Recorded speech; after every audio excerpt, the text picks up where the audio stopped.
दुनिया में कितने सारे लोग ऐसे हैं जिनको ना चांदी खरीदनी है ना बेचनी है, लेकिन चांदी का रेट रोज ऊपर उठ रहा है। सुबह सो के उठने के बाद अरिहंत शरणम पब्बत जामी बोले या ना बोले, लेकिन MCX में चांदी जरूर देख लेते हैं आज क्या रेट हो गई। इसका क्या, ये इससे क्या होता है मुझे बताओ। और ये चांदी 2,15,000 हो गई, हो हमने तो 64,000 में खरीदी थी, तुम्हारे तो 3 गुना हो गए। 5500 वाले के कितने गुने हो गए आप सोचिए। 5500 रुपए किलो की चांदी 13 किलो कल खुली आई, तो हमने उससे पूछा अब इस 13 किलो का क्या करना है, तो वो कहते हैं आप जैसा बोलो। हमने कहा तुम अपने 5500 के हिसाब से पैसे ले लो, बाकी 40 छोड़ दो। तो बड़े उससे सहजता में आकर के कहते हैं महाराज श्री, जब ये चांदी 13 किलो मिली थी, उसी वक्त हमने सोच लिया था कि आधी चांदी जो है वो हम आचार्य सिंह जी के समाधि केंद्र में दान देंगे। अब वो तो उन्होंने कहा कि आधी चांदी समाधि केंद्र में दान देंगे, हमने उनको प्रेरणा दी। और आप क्या सोचते हैं, हमने उनको सिर्फ 1 किलो चांदी दी और उन्हीं से 12 किलो चांदी के दान की घोषणा हमने आचार्य सिंह के समाधि केंद्र पे करा दी। और खुशी खुशी वो बोले हाँ महाराज जी मैं अभी जा रहा हूँ, जाते साथ वहीं पर दे करके और अपना सौभाग्य प्राप्त करके आ जाऊंगा। जीवन का इससे अच्छा कोई सौभाग्य नहीं हो सकता। आपके जीवन में जो अनाप शनाप पुण्य फला है, आपको क्या पता कौन सी कर्म प्रकृतियां कैसी काम कर रही हैं।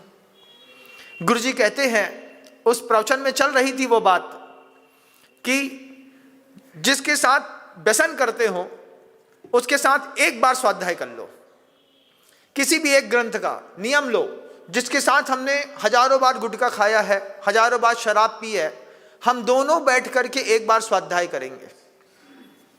एक बार पिता पुत्र के बीच में स्वाध्याय हो, एक बार माँ और बेटी के बीच में एक स्वाध्याय हो, एक स्वाध्याय 2 जिगरी दोस्तों के बीच में हो, एक स्वाध्याय पिता और पुत्र के बीच में हो, एक स्वाध्याय गुरु और शिष्य के बीच में हो।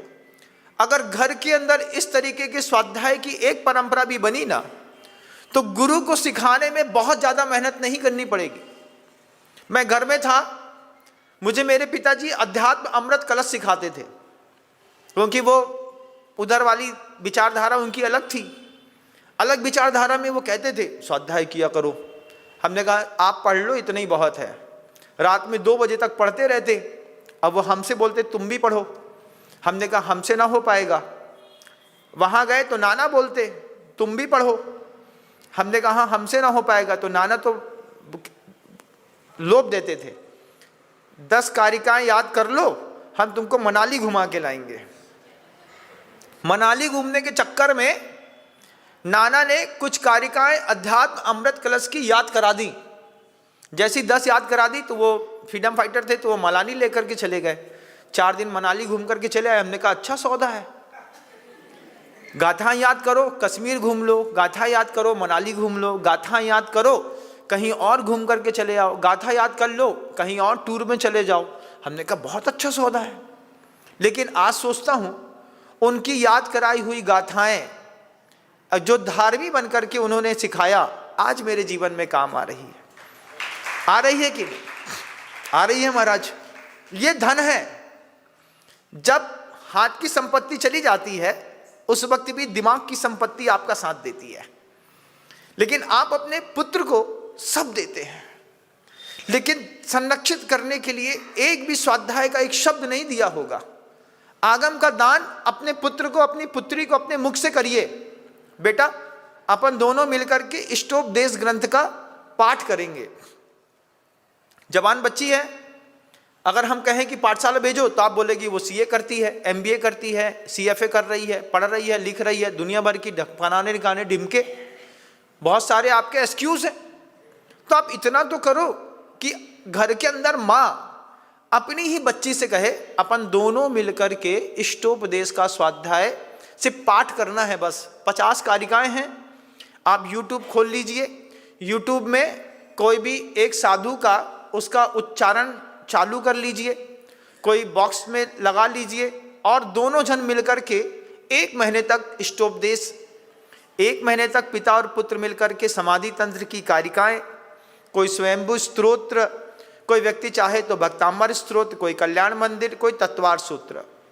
लेकिन इतनी विशाल संपत्ति जब आप अपने पुत्र को दे रहे हैं, जब आप इतना वैभव अपने पुत्र के लिए इकट्ठा कर रहे हैं, तो क्या ये प्रवाहमान जिन धर्म की संपत्ति देना आपका हक नहीं है? क्या इसके बारे में कभी आपने सोचा? नहीं सोचा महाराज। हम तो सोचते थे कि पाठशाला भेज देते हैं, पाठशाला ही में बच्चे सीख जाते हैं, और जिनके बच्चे पाठशाला नहीं गए उनका कुछ है ही नहीं। हम वसीयत में अपने परिवार के लोगों को सब दे सकते हैं, जो चीज 2 कौड़ी की है वो तो दे सकते हैं, लेकिन जिसके लिए साधुओं ने गिरिकंदर दुर्गेशु ये बसंती दिगंबरा, जिन मुनियों ने शिखर पर बैठ करके उपसर्ग झेल करके कोई ज्ञान प्राप्त किया होगा, उस ज्ञान का परमाणु अगर कोई पिता अपने पुत्र को ट्रांसफर कर दे, जीवन का सबसे अच्छा धन है।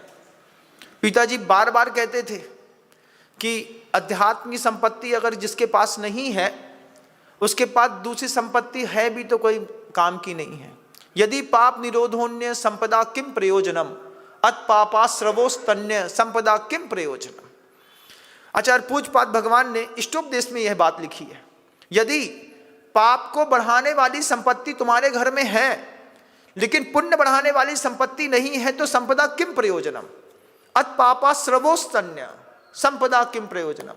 बहुत संपत्ति है लेकिन हर संपत्ति से सिर्फ पापाश्रव होता है।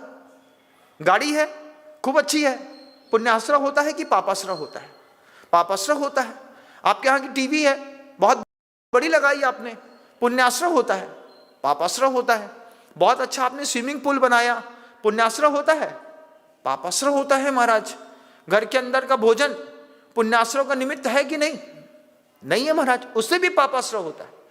तुम घर के अंदर रोटी खाते हो, उससे भी पाप कमाते हो। जय जैन दोस्तों, अगर आपको मेरी वीडियो अच्छी लगती है तो प्लीज़ मेरे चैनल को लाइक, शेयर, सब्सक्राइब करिए और इसी तरह से अपना प्यार देते रहिए। धन्यवाद।